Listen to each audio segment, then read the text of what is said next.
ꯂꯤꯔꯝꯒꯗꯔ ꯃꯉꯣꯟꯗꯁꯨ ꯃꯈꯣꯡ ꯐꯨꯏꯔꯕ ꯅꯣꯡꯖꯨꯁꯤꯅ ꯀꯞꯂꯝꯒꯗꯔ ꯃꯍꯧꯁꯥꯒꯨꯝ ꯊꯣꯡꯅꯥꯎ ꯃꯌꯥꯗ ꯃꯗꯣꯝ ꯍꯤꯛꯅ ꯑꯅꯧꯕ ꯑꯌꯨꯛ ꯑꯃꯒꯤ ꯑꯥꯁꯥꯗ ꯑꯅꯧꯕ ꯄꯨꯟꯁꯤ ꯑꯃꯒꯤ ꯃꯪꯂꯥꯟꯗ ꯑꯍꯤꯡꯗꯣ ꯂꯦꯞꯄ ꯂꯩꯇꯅ ꯆꯠꯂꯤ ꯑꯅꯧꯕ ꯑꯌꯨꯛ ꯑꯃꯅ ꯑꯅꯧꯕ ꯑꯥꯁꯥ ꯀꯌꯥꯅ ꯑꯩꯕꯨ ꯉꯥꯏꯗꯨꯅ ꯂꯩꯔꯝꯂꯒꯅꯤ ꯆꯠꯈꯤ ꯃꯪꯂꯥꯟꯒꯤ ꯇꯥꯏꯕꯪꯗꯨꯗ ꯎꯏꯊꯔꯛꯏ ꯆꯣꯛꯊꯔꯕ ꯃꯤꯁꯅꯥ ꯑꯅꯤꯁꯨ ꯑꯅꯧꯕ ꯀꯣꯔꯧ ꯑꯃꯒꯤ ꯑꯥꯁꯥꯗ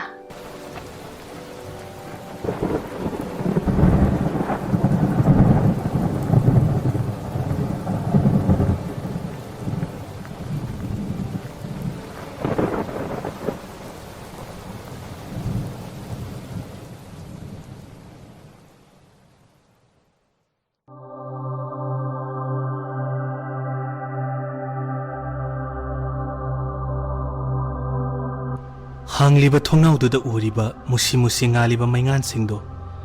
ꯀꯔꯤꯒꯤꯅꯣ ꯍꯥꯏꯐꯝ ꯈꯪꯗꯅ ꯃꯤꯠ ꯀꯨꯞꯇꯅ ꯌꯦꯡꯂꯨꯔꯤ ꯇꯞꯅ ꯍꯨꯝꯂꯛꯄ ꯃꯥꯂꯪꯕꯒꯤ ꯁꯥꯍꯨꯝꯅ ꯏꯁꯥꯁꯤꯗ ꯌꯩꯕꯗ ꯍꯛꯆꯥꯡꯁꯦ ꯇꯦꯛꯈꯠꯄꯒꯨꯝ ꯈꯜꯂꯤ ꯑꯗꯨꯕꯨ ꯀꯔꯤꯒꯤꯅꯣ ꯑꯩꯒꯤ ꯋꯥꯈꯜꯁꯤꯅ ꯐꯨꯃꯪꯅꯔꯤꯕ ꯀꯔꯤꯒꯤꯅꯣ ꯑꯩꯒꯤ ꯋꯥꯈꯜꯁꯤꯅ ꯊꯧꯗꯣꯛꯁꯤꯡꯗꯣ ꯃꯤꯠꯃꯥꯡꯁꯤꯗ ꯎꯗꯨꯅꯇ ꯂꯩꯔꯤꯕ ꯑꯩ ꯈꯪꯉꯤ ꯑꯩ ꯃꯍꯧꯁꯥꯒ ꯃꯥꯟꯅꯗ꯭ꯔꯦ ꯍꯥꯏꯐꯝ ꯈꯪꯗꯕ ꯑꯋꯥꯕ ꯑꯃꯅ ꯑꯩꯕꯨ ꯇꯠꯇꯅ ꯑꯣꯠꯂꯔꯤ ꯑꯇꯤꯌꯥꯗ ꯉꯥꯜꯂꯤꯕ ꯃꯦꯡꯂꯕ ꯊꯥꯖꯃꯥꯕꯨꯁꯨ ꯑꯃꯨꯛ ꯌꯦꯡꯂꯨꯔꯤ ꯃꯤꯠꯂꯨ ꯑꯅꯤꯗꯒꯤ ꯍꯧꯔꯛꯄ ꯄꯤꯌꯥꯡꯒꯤ ꯏꯍꯧꯗꯨꯅ ꯊꯥꯖꯃꯥꯒꯤ ꯃꯥꯏꯊꯣꯡꯗꯣ ꯃꯃꯤ ꯁꯥꯝꯍꯜꯂꯤ ꯑꯉꯥꯎꯕꯒꯤ ꯃꯇꯧꯒꯨꯝ ꯅꯣꯡꯃꯗꯣꯜ ꯊꯥꯖꯃꯥꯕꯨ ꯃꯤꯠ ꯀꯨꯞꯇꯅ ꯌꯦꯡꯖꯔꯨꯏ ꯑꯩ ꯇꯔꯪ ꯑꯃꯗ ꯇꯥꯎꯔꯨꯏ ꯇꯦꯕꯜꯗ ꯇꯥꯔꯤꯕ ꯑꯩꯒꯤ ꯐꯣꯟꯗꯨꯒꯤ ꯚꯥꯏꯕ꯭ꯔꯦꯁꯟ ꯃꯣꯗꯇꯨꯗ ꯔꯤꯡ ꯂꯥꯛꯄꯒꯤ ꯅꯤꯛꯂꯛꯄꯗꯨꯗ ꯑꯩ ꯒ꯭ꯌꯥꯟ ꯂꯥꯛꯏ ꯑꯩ ꯉꯥꯏꯍꯥꯛ ꯍꯩꯅꯤꯡꯗꯅ ꯈꯤꯡꯂꯤꯕ ꯐꯣꯟꯗꯨꯗ ꯌꯦꯡꯉꯤ ꯐꯣꯟꯗꯣ ꯇꯞꯅ ꯄꯥꯏꯈꯠꯂꯤ ꯍꯜꯂꯣ ꯏꯁ ꯌꯦꯡꯉꯣ ꯌꯥꯝ ꯒ꯭ꯌꯥꯟ ꯇꯥꯅꯒ ꯍꯜꯂꯣ ꯀꯥꯏꯅ ꯁꯤꯅꯤ ꯅꯪ ꯑꯁꯗꯤ ꯀꯩꯅꯣ ꯍꯥ ꯅꯠꯇꯦ ꯅꯪꯕꯨ ꯁꯣꯅꯣ ꯆꯨꯕ꯭ꯔꯥ ꯍꯥꯏꯕ ꯌꯨꯝꯗ ꯆꯠꯅꯦꯅ ꯐꯨꯛ ꯍꯧꯒꯠꯂꯒ ꯆꯠꯈ꯭ꯔꯦ ꯌꯨꯝ ꯌꯧꯔꯦ ꯈꯣꯠꯂꯦ ꯑꯗꯨ ꯑꯗꯥꯁꯨ ꯀꯔꯤꯝꯇ ꯍꯥꯏꯔꯛꯇꯦ ꯑꯗꯨꯒ ꯂꯥꯡꯃꯩ ꯊꯥꯟꯕꯤꯗꯧꯅ ꯑꯃꯨꯛ ꯕꯦꯡꯒ꯭ꯂꯣꯔꯗ ꯂꯥꯛꯑꯦꯌꯦ ꯑꯗꯨꯁꯨ ꯀꯔꯤꯝꯇ ꯄꯥꯎ ꯄꯤꯔꯛꯇꯕ ꯅꯪ ꯍꯥꯏꯁꯤꯅꯤ ꯑꯁ ꯌꯥꯔꯦꯁꯦ ꯑꯩ ꯂꯥꯜꯂꯦ ꯑꯩ ꯍꯥꯏꯍꯧꯗ꯭ꯔꯦꯕ ꯌꯥꯔꯕ ꯀꯩꯗꯧꯔꯒꯦ ꯕꯣꯕꯣꯏ ꯅꯪ ꯌꯥꯝ ꯗꯥꯎꯟ ꯑꯣꯏꯕ ꯃꯥꯜꯂꯦ ꯀꯔꯤ ꯄ꯭ꯔꯣꯕ꯭ꯂꯦꯝ ꯂꯩꯔꯒꯦ ꯁꯦ ꯍꯥꯏꯔꯛꯑꯣꯕ ꯑꯁ ꯀꯩꯁꯨ ꯇꯧꯗꯦꯗ ꯑꯩꯒꯤ ꯊꯥ ꯄꯥꯟꯈꯠꯂꯛꯄꯒꯤꯅꯤ ꯐꯥꯒꯤꯅꯤ ꯀꯥꯏꯅ ꯑꯣꯟꯊꯣꯛꯅ ꯔꯥꯁꯤ ꯌꯥꯎꯖꯈꯤꯗ꯭ꯔꯦꯍꯦ ꯏꯍꯦ ꯉꯥꯏꯈꯣꯅꯦ ꯑꯇꯩ ꯏꯔꯥꯏꯕꯨ ꯂꯥꯏꯔꯤ ꯑꯩꯁꯦ ꯀꯩꯅꯣꯝꯃ ꯍꯪꯒꯦꯅ ꯅꯪꯉꯣꯟꯗ ꯐꯣꯟ ꯇꯧꯔꯛꯄꯅꯦ ꯑꯩꯈꯣꯏꯒꯤ ꯔꯨꯔꯦꯜ ꯀꯦꯝꯞꯇꯣ ꯍꯌꯦꯡꯗꯒꯤꯅꯤ ꯅꯪ ꯗꯦꯠ ꯈꯪꯂꯝꯈꯤꯔꯣꯏ ꯅꯨꯃꯤꯠ 6ꯅꯤ ꯂꯩꯗꯣꯏꯅꯤ ꯄꯦꯀꯤꯡ ꯐꯖꯅ ꯇꯧꯖꯔꯛꯎ ꯑꯩꯗꯤ ꯀꯥꯎꯊꯣꯛꯎꯔꯦ ꯑꯁ ꯑꯩꯗꯤ ꯃꯌꯥꯝꯒꯤ ꯁꯦꯟꯈꯥꯏꯁꯨ ꯄꯤꯍꯧꯗꯦ ꯄꯨꯔꯥ ꯀꯥꯎꯔꯦ ꯑꯁ ꯑꯩꯒꯤ ꯀꯣꯛꯁꯤꯁꯨꯅꯦ ꯌꯥꯔꯦ ꯏꯕꯨꯡꯉꯣ ꯌꯥꯝ ꯄꯛꯇ꯭ꯔꯦ ꯑꯁꯤꯕꯨ ꯋꯥꯅꯦꯅ ꯑꯣ ꯑꯩꯅ ꯂꯣꯏꯅ ꯄꯤꯖꯈ꯭ꯔꯕꯗꯣ ꯋꯥꯊꯤ ꯇꯧ ꯂꯩꯔꯅꯨ ꯍꯌꯦꯡ ꯑꯉꯟꯕꯗꯅꯤꯀꯣ ꯑꯩꯗꯤ ꯁꯣꯏꯕ ꯌꯥꯔꯣꯏ ꯍꯥꯏꯁꯤꯅꯤ ꯄꯦꯀꯤꯡꯗꯣ ꯁꯠ ꯇꯧꯁꯜꯂꯣ ꯑꯁ ꯑꯣꯟꯊꯣꯛꯅ ꯇꯟꯗꯧꯔꯤꯗ ꯑꯗꯣ ꯃꯐꯝꯗꯤ ꯀꯥꯏꯗꯅꯣ ꯃꯐꯝꯕꯨꯗꯤ ꯅꯪꯅ ꯈ꯭ꯋꯥꯏꯗꯒꯤ ꯄꯥꯝꯖꯕ ꯑꯃꯗꯅꯤ ꯑꯗꯨꯕꯨ ꯀꯗꯥꯏꯗꯅꯣ ꯍꯥꯏꯕ ꯌꯥꯝ ꯃꯃꯟꯒ ꯀꯥꯍꯜꯂꯤꯀꯣ ꯃꯁꯤꯒꯤ ꯅꯨꯄꯤ ꯁꯛꯊꯤꯕꯤꯁꯦ ꯑꯩꯕꯨ ꯁꯛꯊꯤꯕꯤ ꯀꯥꯏꯅ ꯑꯣ ꯏꯁꯣꯔꯅ ꯁꯦꯝꯕꯤꯔꯛꯄꯗ ꯊꯤꯅ ꯁꯦꯝꯕꯤꯔꯛꯑꯦ ꯁꯤꯕꯨ ꯑꯩꯒꯤ ꯀꯔꯤ ꯏꯔꯥꯜꯅꯣ ꯁꯛꯊꯤꯕꯤ ꯑꯩꯒꯤ ꯇꯧꯁꯦ ꯌꯥꯝꯅ ꯍꯩꯅꯗ꯭ꯔꯕ ꯅꯠꯇ꯭ꯔꯣ ꯐꯔꯦ ꯉꯥꯏꯍꯥꯛ ꯌꯦꯠꯂ ꯃꯥꯜꯂꯦ ꯒꯨꯗ ꯅꯥꯏꯠ ꯀꯩꯅꯣ ꯇꯧꯔꯤꯗꯨꯕꯣ ꯇꯣꯟ ꯐꯥꯒꯤꯒꯁꯦ ꯑꯝꯇ ꯌꯥꯗ꯭ꯔꯕꯣ ꯇꯣꯟ ꯍꯩꯃꯥ ꯐꯣꯟꯒ ꯀꯛꯈ꯭ꯔ ꯃꯥꯜꯂꯤꯅꯦ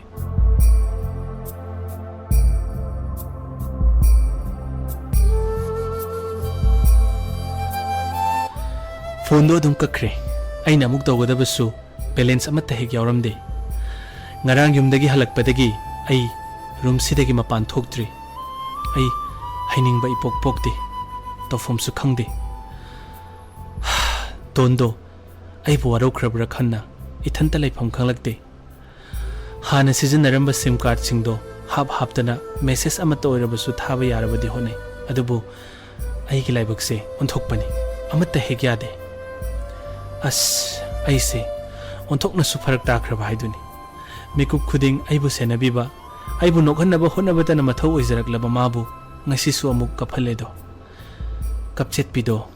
ꯁꯣꯏꯗꯅ ꯑꯩꯕꯨ ꯋꯥꯔꯧꯅ ꯊꯣꯡꯅꯥꯎ ꯃꯌꯥꯗꯨꯗ ꯀꯞꯂꯝꯒꯅꯤ ꯑꯣꯟꯊꯣꯛꯄꯅꯤꯗ ꯑꯩꯁꯦ तौफम खंगदना आई हयेंग पुननब पैकिंग तौगे खंदुना बैग तो हांगदोई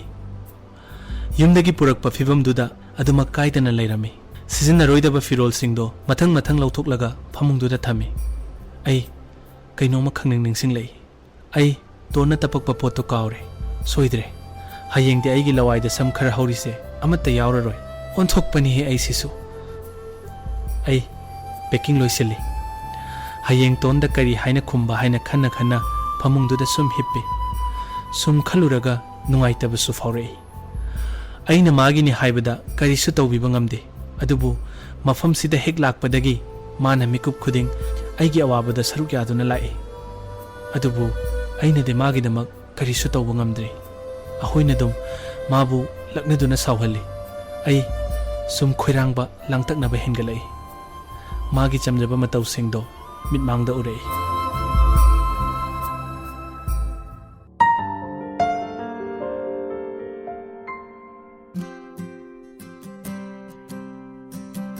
करीनो तोरमिसिना नमाय नमित कई मक्सिलगा आइदी लाइरिक का पारी बोइनिंगे लाइब्रेरी की काचिन सिदा कइदौरगे नंगबो अस नंग अमुक लाबा कइसु तौदे चलो नसक नेना तोरो हेक मालादना डिस्टर्ब तौरकनो मी मथा सारिंगै सिदा याम हाइनिंगदेको नंग मिस्टर बिन मान नसक तो ngasiदी करिनो मी सुखथरगा देवदास सारगा लेरमिसिबो नंग चलरोइद्र तो हा नंग यम लांगनिंब्रा नंग होरो न थंदा नंग अया फुक्का होगलगा चखिए नाइखो हाइबने कइदौरगे हायरगा आई तुंग हना येंगलोदे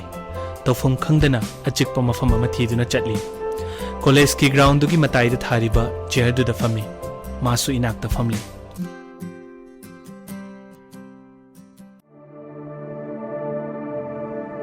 बोबोय कइदौरगे बा नंगबो से हायोबा नंगी करी प्रॉब्लम लेरगे हाइबने हौरकलिबा पिरांगी इहौदो आई फना लोचिनबा होनदुनसु मागी मफमददी लोटपा ngamखिद्रे तारकलिबा पीगी इरिक्तो माबु उदनबा फत्तै थोई बोबोय नंग कइदौरगे से अदुमाइना तौनु नंगी प्रॉब्लम दो अइंगोंदा हायो नंगना सुमाइना लेबसे आई याम नुंगाइती नहान मखै नोकलगता फागिता तौरगा लेबा नंगना सुमाइना तौबसे आई लेफम खंगदेबा से कइदौरगे हायोबा अइना ननाक्ता लेबसे याम हाइनदब्रा तोन आई याम वारे आई कइदौदोइनो खंगद्रे अस आई लेसिदी नंगी नुंगाइतबदो करिनो हायोबा से नंगु नसा नुंगाइतब्रो कइदौरगे हाइबा आई मंग याम नुंगाइरमदे अस मंगी वाबु लोइरेहे करिमता खलुनसे मकु मंग हाइदुने अदुगिदमक्तबु मूड ऑफ ओइबा हौनब्रो से अदुमाइन तौनु मिस्टो नहानदगी फोन स्विच ऑफ लाइख्रे अदुदी मई यावदबगुंबो ओइरमबसु याय कइनो अस यामना हेना खंजलुनुबा नहान मखै ओइरबदी मिन्स अमा तौरगा पाव अमदि सोइदना हाइरकनी मिस्टो करी खुदोंग थिबे यावरबनो खंगदि ngarang mangdasu aina miss kawbada sukhum khumlamdana mathanda dum chatki hanna fawa yenglamde ai yam langtak nei ai to fong khangde as karisu khalunu se misto karisu toromoyeba ado nangbu kari charake nasasu yam chokthana ure lao nangna chaningba chicken biryani do charurase ai treat tawgeba ton ai yumde am chatninge as boboy सुती सुलेते कमाइना चतोइनो attendance सुद्रदी फरक तानिए principal मकी सक्ताने आई नोंगमतंग ओइरबसु युमदे याम चटनिंगे बेंगलोरदगी इम्फाल फावबगी टिकेट ममल कयाम लेरमगनी अखोय कॉलेज मनाकी ट्रैवल एजेंट अनादुदा हंगमुसिरा कइनो बबोय असेंगबगिरो नंगना युम चटपा हाइरिसिबो आइदि फागिगा माले तोन आई एम सीरियस आई याम रेस्टलेस ओइरे फरेसे आई अनादा फोन तौरगा हंगे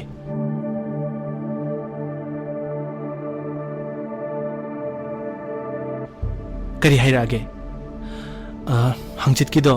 इंडिगो गी ले हाइ अदो 10,000 मुक्ति लेबा माले कमाई तौसिगे अस अदुदी कमाई तौने कइदौरगे आइदी अकाउंट दसु पैसा मत लेरमोय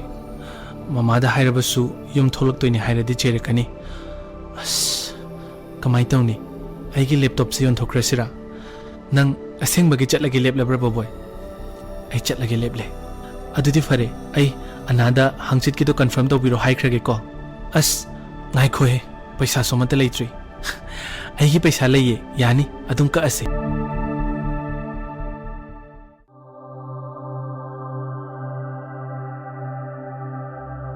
travel agent to dagi ticket laururaga tholakpada mana ibu Tibetan cafe duda namduna pusilli kari kari no chana thakna ba mayam ama order tawkhre ai tarang amada tawduna lei boy kaidorogi nangbo mangbodo to oba ticket laurure hayeng na ngai re sida lei doise hangchit ayukti nangi langtakna bodo koklani dana ton nang kaidagi paisa no asuk yam basibo as ado hangi do kai gino hairo obase nang kaidongna ba thamma paisa no ba adu bura hairak tawga malhalamaga tuminnaga leiki se hairo haiba as aigi phone se hainau kakpa yagani war mamangi ne na nangna hek hek nok number duda anoba ama leigi haidana mama da hairo bane aduda mama na ngarang paisa khara tharak pane aduga aigi ticket oina kakthoba as kona leirasu yaiba aigi phone se adum yari sidi nangna nokna manbaduda aina ahanba ma leige na tawbani kona matang chabada leirasu yaiba ton as yare ba adumaina yam serious oiselakanu ba nangi duna marune hojik phone di kona chamarak leirasu yai sidi ton nangna matam pumbada aigi damak asuk yamna wabiri se karigino adugi di maram yam leibo kai maram no hayune hojik ti haiba yadri matang chadri ye nong haidoini magi lila drama man ma dialogue se amuk tawra dawni hayo haibani nang ai saura ge kaino boy namit nana ga do adumaina lauthor ai dubo kije haiba phajakraba sakto loina mangi adumaina asawba maithong do tawganu ba haire he nang mangai re nang sini ai sini nang hoiba hatke so hacharo nangi oikraba punsine karieba o ai halaga pelani hairadi hatpiro haibane kaidorage adu nataba nangna kaino mamurum sonkrido kaino as ba phakraponi huino olakpra khangde masi nang haigera hairera aya phugege tawe nang women commission da wakalurana is moi nupi ge honabi dapse amuk tawre ne nang nasam khra horido loina foidat chani is phoibiro he masak siga nangdi phazare he saktibi ekhoi budi phazade khangjai is pedanaga sutawri kapchet pisidi sibu aina thining dena thibra aisi am phajaningi khangbra ishona thina sembirak pasibu aina ro nangse thibadi nati ado khangde ne kadai deno mai wat badona tawrise se lenganu se amta yenge kadai deno rasi yaudri se amta yenge ba o leire e kari leiri ba mit se kitang khuri se khara lawba manaba noigi kari yam leidaine oriflame gi adu ada mascara kajal kado adu khara yektana tawradi as mi loina ngaungna dana ba bera kanani ko as ai haite nang yekpi odudi e ainu diga mai yektoi ba nang ne yekpa fazaba lai mayam leidudi adumaina ibu su fazahalaga amta yekpi oba turina nangi drawing board tuda ko ai ngamoy masak thiba midi ai yekpa taliko fazanaba semada matam yam change ai yam wae ba ai bu yam thibai type ta aina kebi da bai tawani aina ga ketharaga la adi nanga se loina ngawdoi jani ado amuk aingonda ga ngawsilakradrana kebi da bai wani khangaba is kai bojiki do nangna ketharaga lakpado amuk tabu yengningi ne mamitta kajal faw yekpa hitaba mana kethaba kaina chalu ada ai khoi sini ne natural beauty kaina mayamna hainari do sakthi sidi hoine adubudi chumine aduda kitang makeover amadi darkar oidana adugi wani aina saruktana masinu pase soidana makok ngaunarani se miska loin kawkhidana amuk karibo jikido kaim nate tu achapo lai haiba as hauni he momo sidi tu nangi pork momo ne se aidi chicken oina chani nangi pork to half de is kaya haina thaidokhrino yengone wase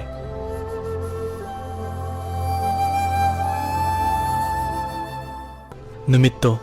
Tonna Ibu, Mikup Amatasu Tadokide, Mama Babagi Firo Lairuraga, Mabu Piji da Tilamlaga, Aina Rum Yorok Padafana Tinglamle. Mana Miski da Makanduna Labirak Papido, Ai Haidoktuna Yenglui. Yamfaze. Maitay Mau Amana Inbada, Hainingai Laitana Fazagani. Itanta, Momonokche, Miss Pumit Mangsi da Uninglay.